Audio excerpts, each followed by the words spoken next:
At the start of every episode, I will just quickly tell you some context on where I met this person.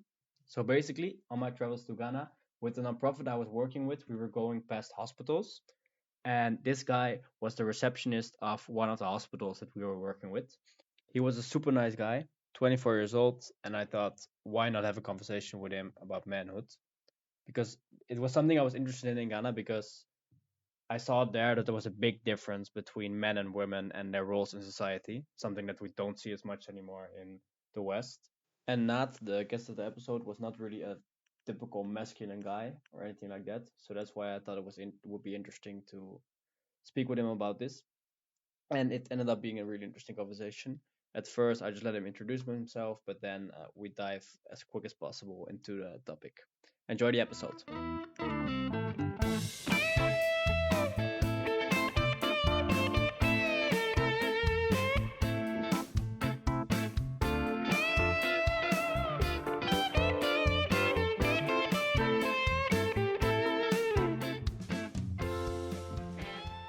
Okay, so firstly, Nat, maybe you can introduce yourself a bit. What do you do? How old are you? Where are you from? And that stuff. All right. My name is Nat, like I said, and I work in the hospital at the reception. I mean the records department. That's where I work. Okay, and how did you get into it? How did I get into the work I'm doing? Yes. Okay. So currently, I was brought here by national service. After in Ghana, after school, after your tertiary education, you are made to do a 1 year national service. Yes. Yeah, so that was how come I got here. And then after the service, I was supposed to leave, but I opted for an extension, and they extended by 3 months, which should end around November. I mean, at the end of this month.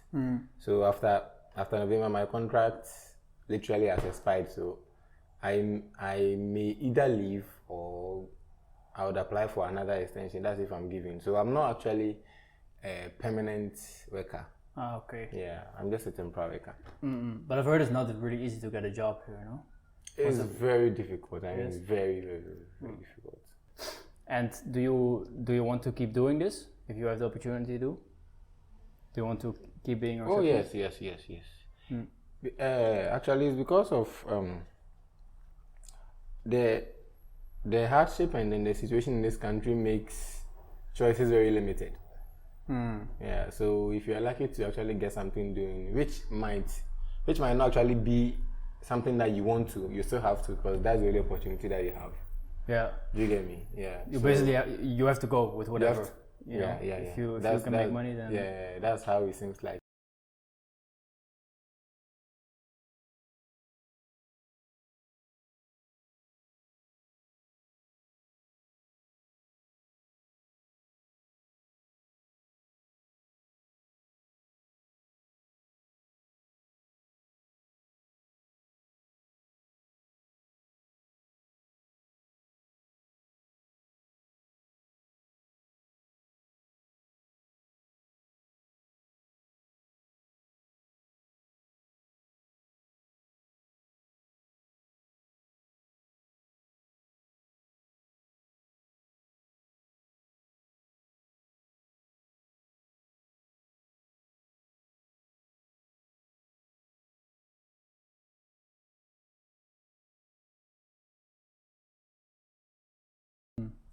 And then do you live alone now, or I do you live alone, yeah. And do you have a girlfriend or partner or anything like that? It's a sensitive topic, huh? I was waiting for this question. I was, but I got my heart broken some few weeks ago. So. Aye. That's tough. I know what it's like. Yeah. I know. Hey, no, it's like That's life, huh? That's life. That's yeah. life. A few weeks ago, I think 3 weeks, ago. It happens. It's actually a tough one, yeah. Yes, it happens. Okay, but diving a bit into the topic, I told you I want to speak a bit about manhood today. Yeah. What does being a man mean to you? Being a man, growing up, I realized that Being a man isn't an easy task. Yeah, and then it all depends on the plans that you actually make in your life. Yeah, if you plan well, if you have a proper plan, yeah, you might enjoy being a man because, should I say, working on your plans and then achieving your dreams, it actually make you a good man, like how do I put it, an established man. Yeah, but You think you have to achieve your dreams to be an established man? yeah, that's okay. Somehow, because if you see yourself as a failure, I don't think you would call yourself like a real man or something. Yeah. Yeah, I feel that. And do you think in that way a man differs from a woman?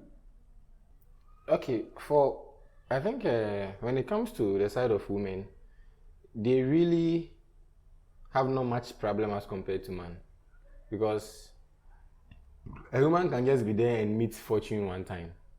She'll just get married to someone and then she'll be taken care of from then. But for a man, you have to stand and make it on your own. Yes. Do you get me? Yeah. Yeah, So when it comes to that, I think women are a bit advantageous than men.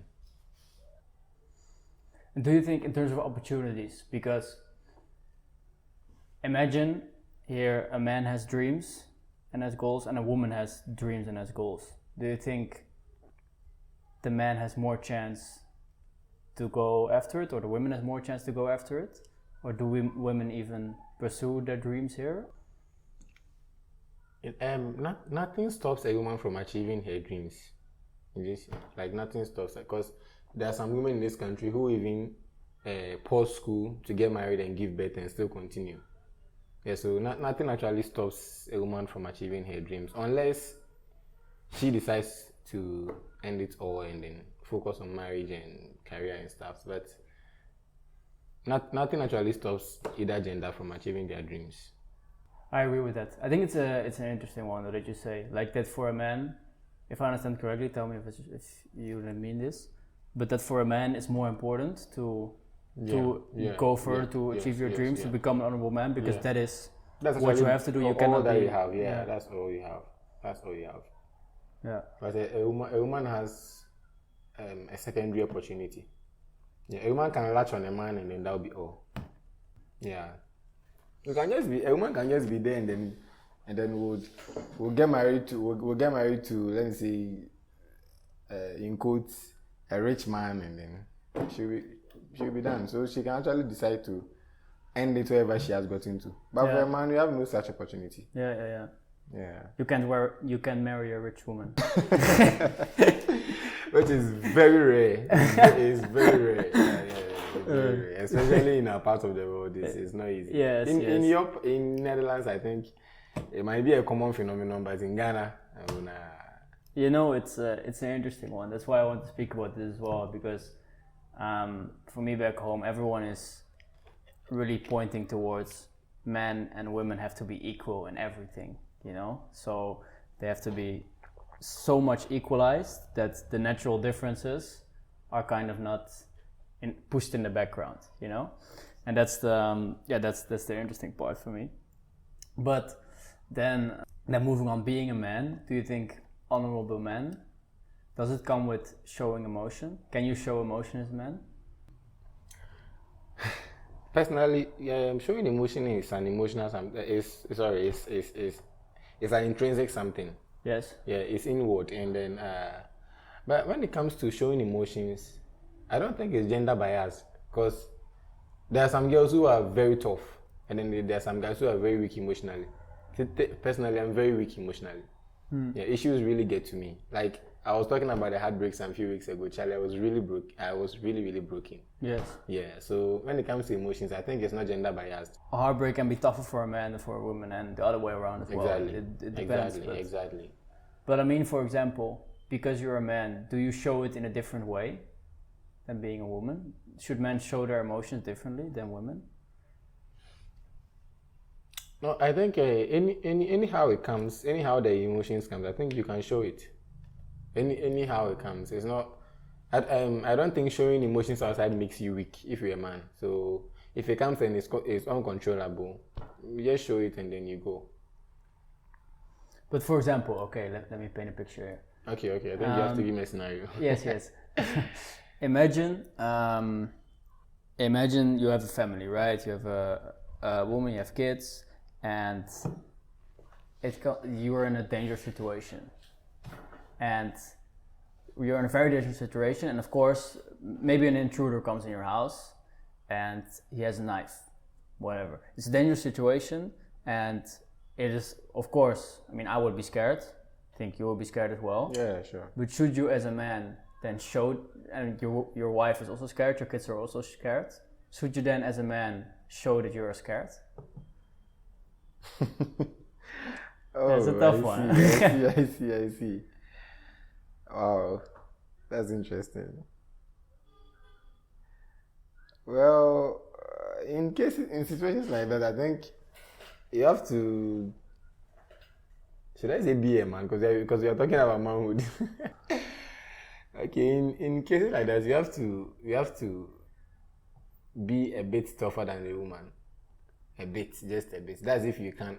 I don't think we really have control over certain emotions when in certain situations.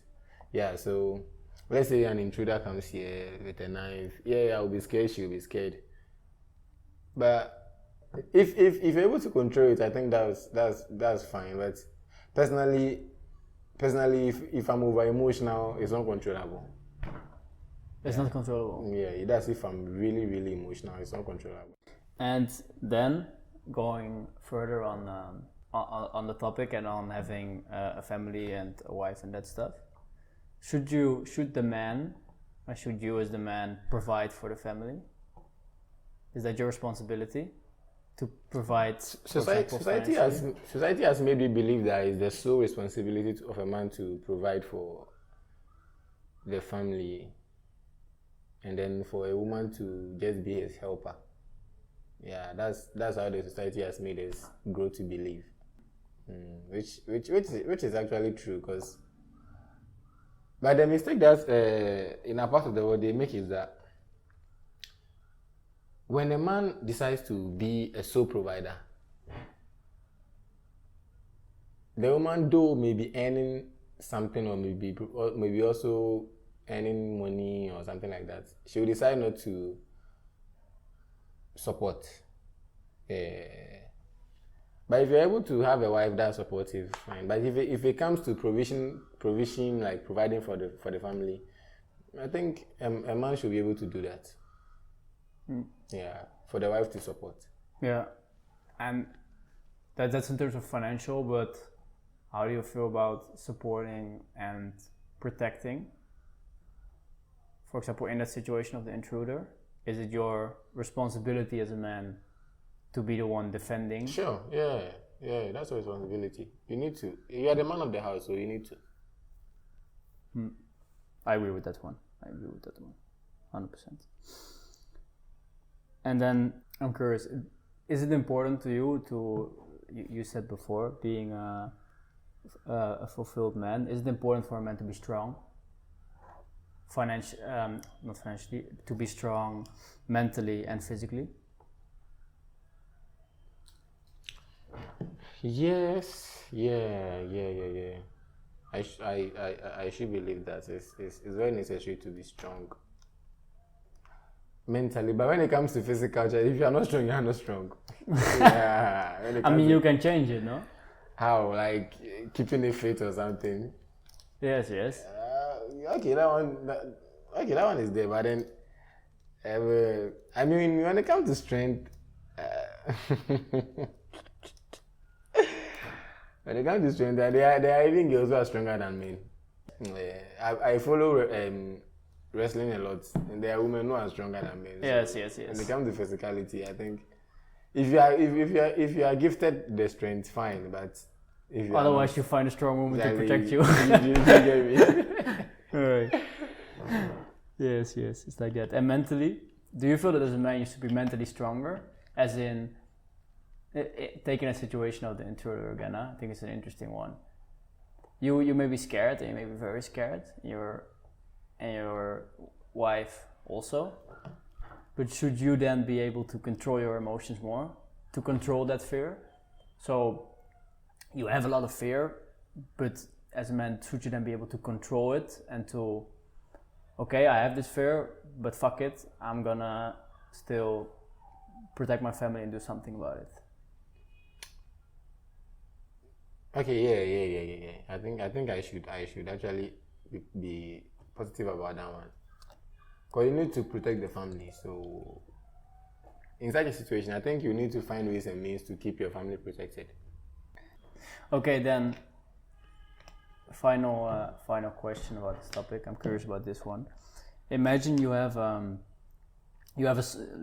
son and a daughter. Do you raise them differently? Differently as in? So you have a son and a daughter, right? Yeah. Little boy, little girl. Do you raise the boy different than the girl? Do you teach him different lessons? Well, being a guy, a son and a daughter cannot be treated the same way. Cannot be actually raised up the same way, because there are certain things that you need to teach a son about boyhood and the daughter about being a female. So it has different teachings. But when it comes to raising them, you don't need to neglect any of them. But you need to raise them both up. But issues that are exceptional to men, that you need to give the son, and same to the girl. So it's not really about raising them differently, like loving one over the other, but it's just that one is a female, so you need to raise her up as such, and then same to the guy. Yes. So that they can become it's the same thing, but the teachings are different. So you believe that men and women are just biologically different, and therefore they deal with different challenges. So yes. Yeah. I mean, the issues about men and women, equality can never be achieved. Yeah, that's what I believe. No, why not? Because an example is what I'm talking about. Like they just can't be equal. You see, they both have different teachings, so they just can't be equal. They can't be equal because they. I'm not talking about one being supreme over the other. No. I know what you mean. Yeah. But you mean that they can't be equal because they are just biologically different. Exactly. Because when it comes to let me say fashion sense, you need to bring up the female girlishly. Because you don't need to. You don't. One thing I don't like about girls is we have certain girls who like dressing up as men. I don't know why they choose to do that, but when you see them, and then if they don't identify themselves as women, you might think they are men because of their dressing. Yeah, I don't know why some of them choose to do that. But, yes. And what if they feel more like a man? So they want to dress like a man. Why should they want to feel more like a man? You are a woman, so why should you want to feel more like a man? You are a woman, so be a woman.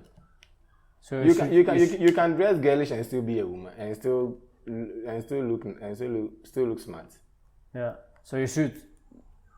The biological thing you have from birth, where you're a man, you're a woman, you should live by that. If you're a woman, you should. Exactly. Okay.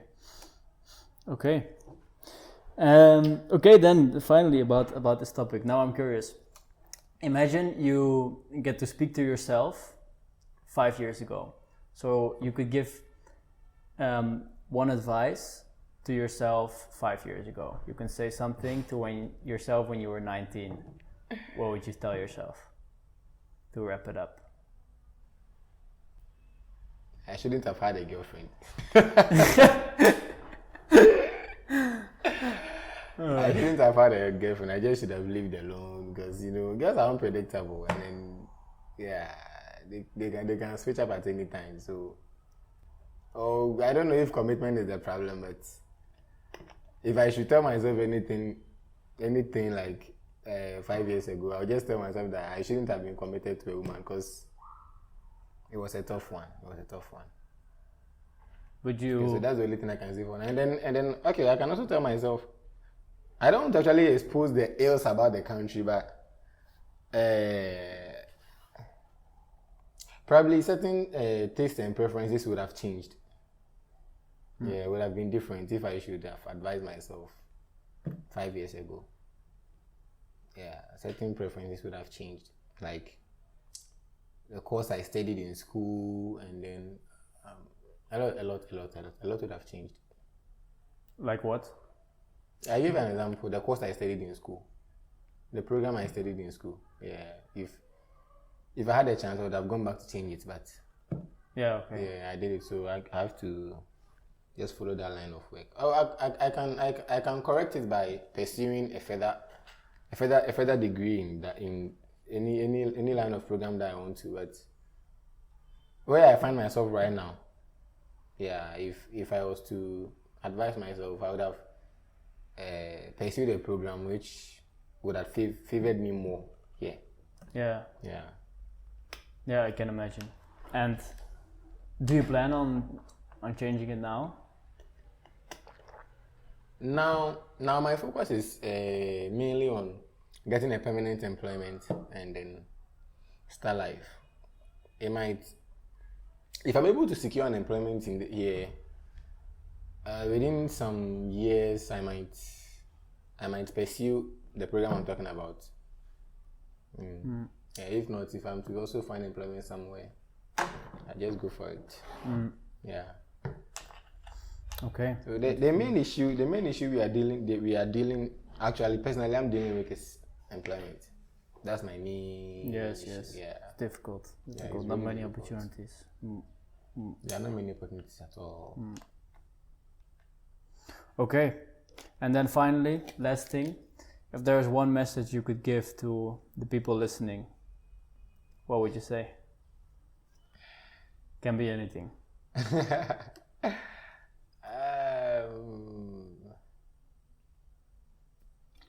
I have nothing actually. Nothing to say. Okay, strong. We wrap it up there then. All right. Thank you. Huh? All right. Thank you. Was a great one. Okay, Was a great one. All right. Yeah. All right, so that wraps up my first podcast. I hope you enjoyed listening to it. I certainly enjoyed making it and having this talk with Nat. If you did enjoy and you want to follow me along this journey and see more podcasts in the future, then subscribe to it. And it would help me a lot if you could leave a 5-star review on Apple Music, Spotify, or wherever you're listening. Thank you, and see you in the next one.